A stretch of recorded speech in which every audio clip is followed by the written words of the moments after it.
I am Kate, and this is. Freddy Sanchez, And where do you work? Taco Nano. Well, I opened this place 4.5 years ago. So I've been actually working with Mexican cuisine for 25 years. Well, I think it's, I always work for a full service restaurant.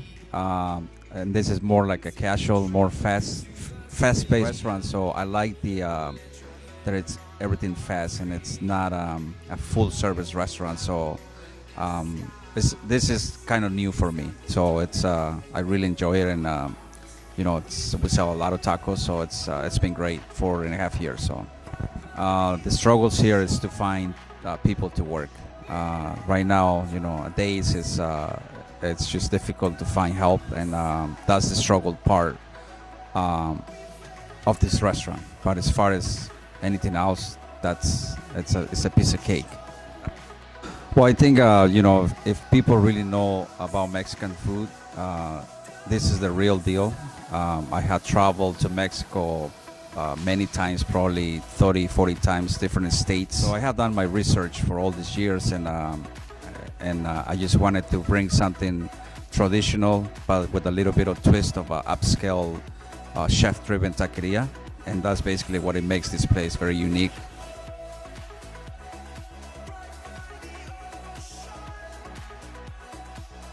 Obviously, everything is homemade from scratch. We make our tortillas, we make everything in-house. So that's what it makes this place really, really unique.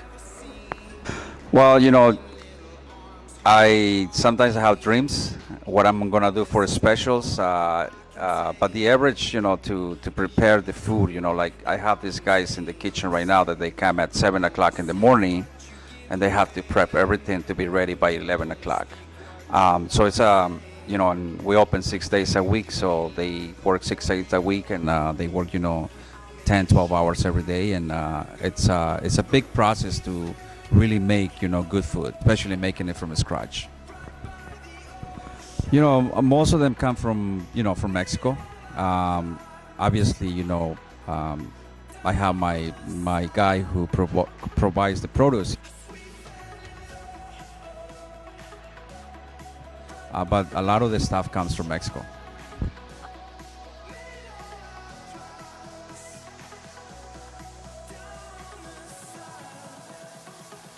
It takes probably like a week.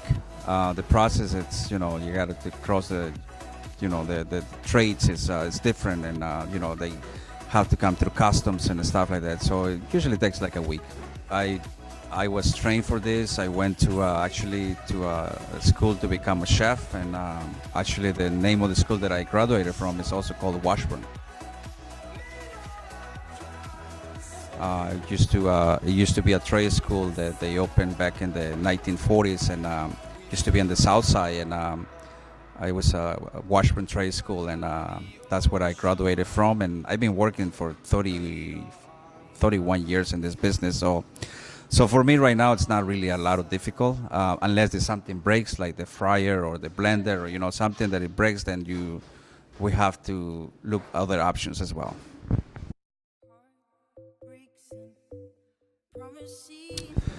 A lot of bold flavors, a lot of if I say chipotle pepper in a salsa, you're gonna taste the chipotle pepper. It's that's how my mom cooks, so I'm used to really bold ingredients, very flavorful. So anything that you see on the menu, it's especially for the sac and taco, the duck with the black mole, it's really, really good. So it's a lot of bold flavors that a lot of people haven't experienced yet. It's based in a lot of different peppers, and a lot of people think that peppers are gonna be spicy, but actually we use peppers for flavor in the food.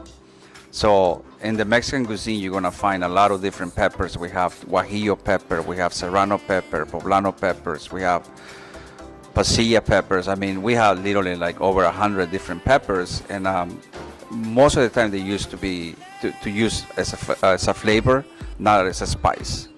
Now, if you want something really spicy, then we have a salsa that we make with chile habanero. Habanero is one of the spiciest peppers, and that's that's why a lot of taquerias they have different salsas, so you can add your own flavor on your taco. But most of these tacos come with a different sauce, so you don't really need the sauce. But the sauces are on the table. If you want it to flavor more your food, that's what it's there for.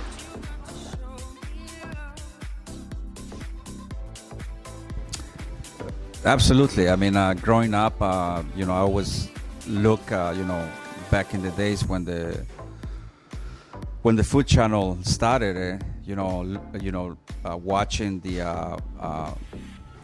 Iron Chefs from Japan, and all those shows really inspired me to become even a better chef. And all those things that I see, the traveling. I used to be a Italian chef as well, so I went to Italy. I spent a couple of weeks in Italy, and Mexican cuisine is my number one cuisine. So I have spent a lot of time in Mexico, even though I'm from Mexico, but I didn't have the experience to travel as when I when I came here. So I like stuff that it takes a long time. So like again, going back to the black mole, that sauce takes 2 days to make it, from the beginning process to the end process, and the cooking process. It's about two-day process. Mole that it really takes a technique to make it. Not a lot of chefs can do it because you have to be trained. You have to know the ingredients, and but moles is one of my favorites things to eat and to make. Besides being from Mexico myself, I think a lot of people have different expectations of Mexican cuisine. So they think, burritos and nachos and all those things, American people think that that's the real Mexican cuisine, but it's really not. I mean, it has some influence of Mexican cuisine, but for me I just wanted to bring the real Mexican cuisine to United States. And that's what inspires me to become, to create all these different tacos, different dishes.